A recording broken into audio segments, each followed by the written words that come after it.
Eliza was in her bed upstairs. Mother cleaned her up. She made her look very pretty, like she was sleeping. I don't know why we didn't expect this to happen, not because of the way she was, but more because of what we did to her. My brother James and I, we always knew that something was unusual about her. When she was born, she never once cried.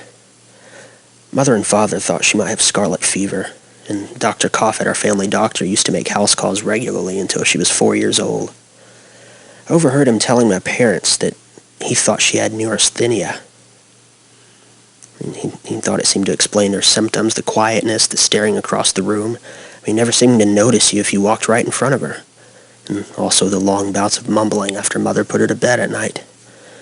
I was 5 when she was born. James was nearly 7.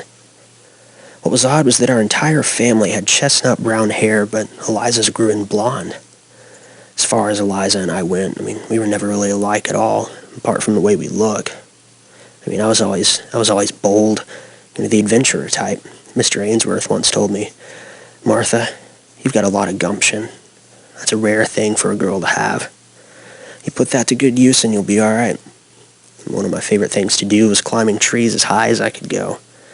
I used to put a marker at the spot, a ribbon or something, and return to see if I could climb higher the next time.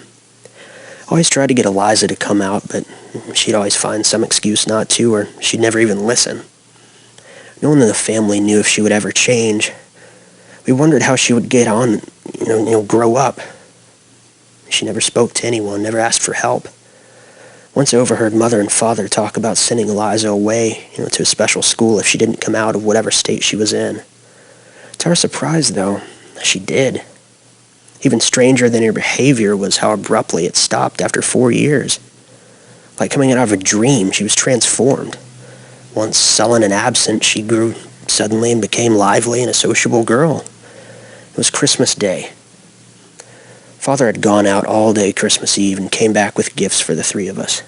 We were to wait until morning for them, though, and James and I argued, and Eliza said nothing. Christmas morning arrived. The 3 of us went downstairs to join Mother and Father for breakfast, ham, eggs, tea, our Christmas tradition.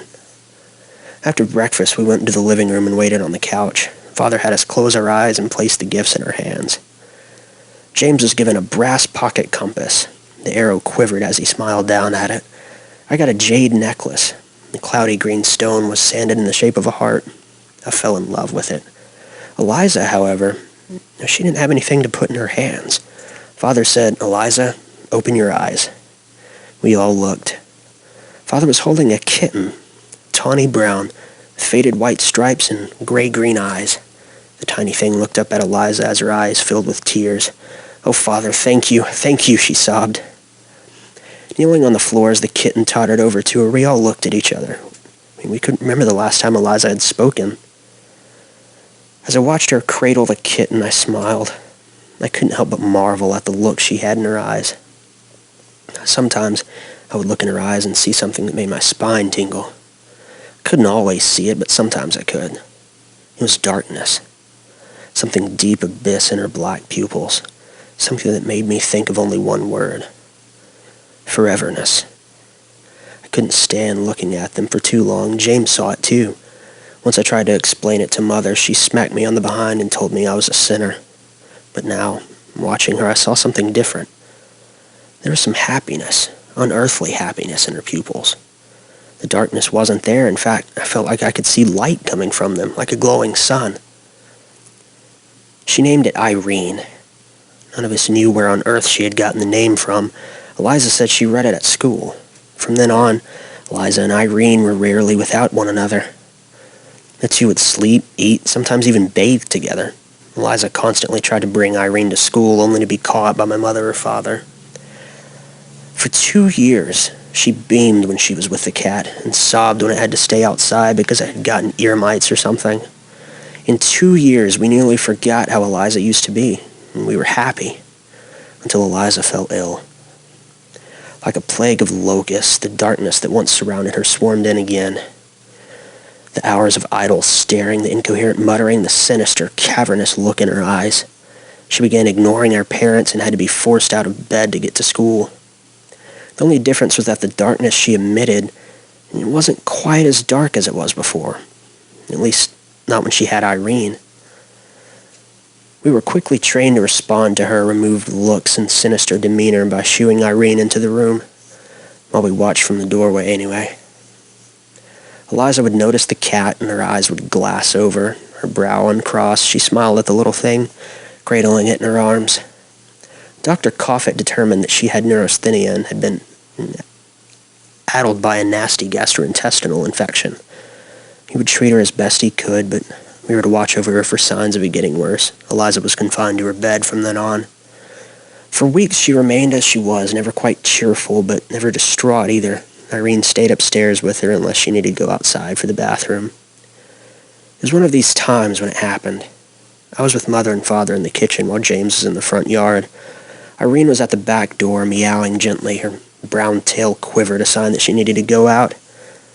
"Martha, would you mind taking Irene out into the woods?" Mother asked. I got up from my homework and strode to the back door. At the border where our backyard met the woods, I sat on the grass, looking up at the sky. It was bright blue, almost devoid of clouds. I tried to find shapes every time one happened by. It must have been so warm, the grass felt so soft. I fell asleep. Bang!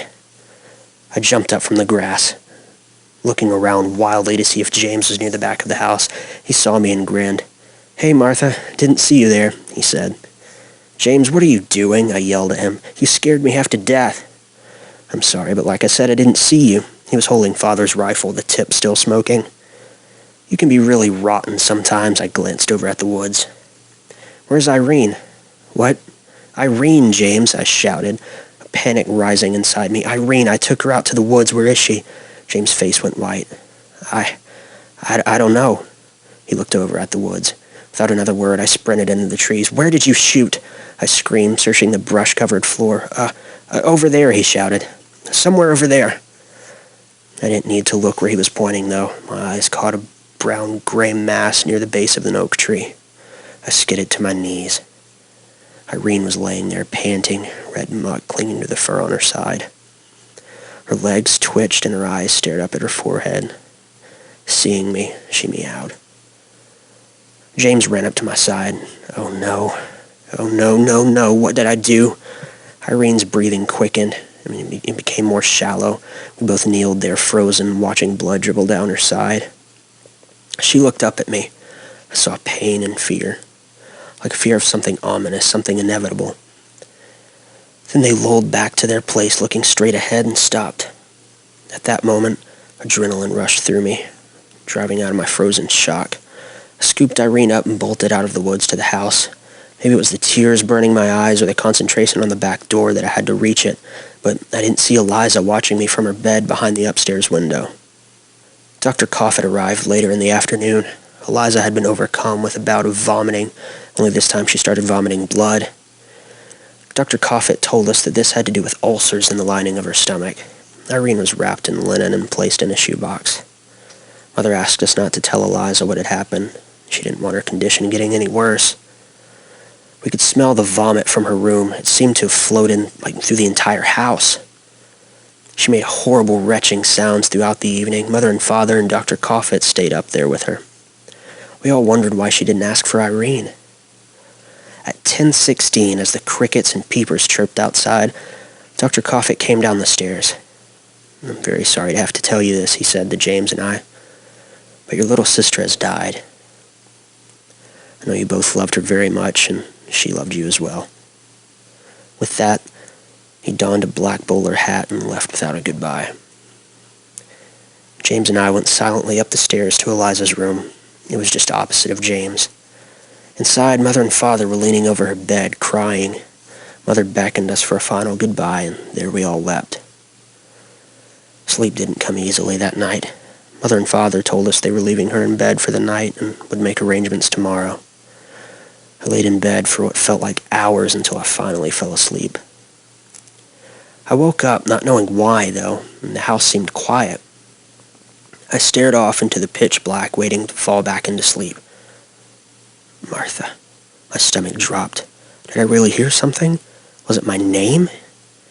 My spine tingled and I pricked my ears up, waiting for anything. Martha. My breath caught in my throat. I heard that clearly drifting in my room from down the hall where Eliza's and James' bedrooms were. The door creaked open, and with it, a terrible smell that wafted into my room. I choked. The smell was metallic, like that brown rusty water sometimes we get into the drinking fountain at school. My eyes had just adjusted to the dim of the room, helped along by the moonlight casting in through the window behind me. I stared, transfixed at the open door. Beyond it, I could see. I couldn't see, actually, but I could hear something. Shook.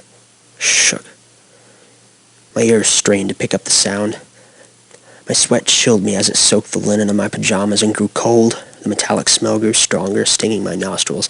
I gagged, but my eyes never left the doorway. Shook. The sound grew louder. My body was pressed against the backboard, trembling. I tried to scream for my parents, but only a hoarse squeaking left me. Shook. It was right outside my room. The smell was making my head spin. It was a familiar smell, but it was worse than I'd ever known it. This made me realize what it was. When I realized, I let out a high-pitched moan. My throat dried up. It was the smell of vomit saturated in blood. Eliza dragged herself around the doorway. She was wearing a nightgown we had dressed her in. The white fabric was covered in a gray and red mess. Curdled chunks of food and bits of intestine dripped down her skin. Her face was white and sunken. Her blonde hair was stuck around her mouth. But her eyes frightened me more than anything. The steel gray irises of her eyes were whited over from the hours of disgust. But her pupils were blacker than I'd ever imagined. She dragged herself by the arms along the floor, leaving a trail of steaming vomit and blood behind her. She reached my bed and slowly pulled herself up over the side, never taking her eyes off of me. Martha. I held my breath, knowing if I breathed again, the full power of that odor would kill me right there. She yanked at my bed sheets, and she hoisted herself up on top of me closer and closer. Now she's here, inches from my face, that smell of decay burning my eyes, the red and gray stew spilling onto my chest and neck. I stared into her eyes. In them, I saw nothing. I saw the coldness, the outermost limits of foreverness. I saw the void. You killed her. No, I screamed. I didn't kill her. I didn't, please. I didn't see James had the gun. I'm sorry. I didn't mean to let her die. Please. This last word, I screamed. Her pupils grew bigger, grew around me, swallowed me whole, and I fell out of the universe into the abyss forever. Wake up, my father's voice. Martha, wake up. I opened my eyes. I was staring at the ceiling, my ceiling. In front of it were my father and mother. They looked down at me, concerned, as I groggily tried to put words together. You had a bad dream, sweetheart, my mother said. You were crying. I swiveled my head, my wall. I swiveled it back. The underside of my bed. Eliza, she was here, I said, trying to fight off dizziness. No, sweetheart, she's in her room. Mother starts to tear up. I know how hard this must be for you. It's hard for all of us. But we're still a family, and we still love each other. Would you like to sleep in our bed tonight? My father asked. Come on, honey, let's go. He picked me up, my hands absently reaching around his neck to hang on. Lying between the two of them, their warm bodies holding me in place, I can't think of anything but sleep. Sunlight poured in the window when I woke up. I looked down the end of the bed at an unfamiliar wall and an unfamiliar door. Then I noticed my parents on either side of me. The fuzzy memory of being carried back to their room came back to me. With that, the dream came back. Eliza was alive. She was in my room. I fell into her eyes. I can't remember anything more than that. I slid to the foot of the bed and hopped off, careful not to wake up my parents. I tiptoed down the hall, past my room, and stopped outside Eliza's door. There she was, lying on her bed, eyes closed, in the same nightgown Mother put her in. I sighed. Turning around, I walked into James's room. I wanted to wake him to tell him about my dream and ask him if he wanted to come with me outside to pick up flowers for Eliza. James, wake up, I said, pulling off the covers. I want to tell you about... James was lying on his back. His eyes were gouged out. His jaw was ripped halfway off of his face, leaving him with a gaping open-mouth scream. I stepped back. My knees buckled. I hit my head on the foot of his bed. The world swam in front of me as I laid there on the floor. I stared out through the door into Eliza's room where I saw her lying there, her head turned towards me. She had a smile on her face, and her eyes were open. In her black pupils, I saw the deep abyss.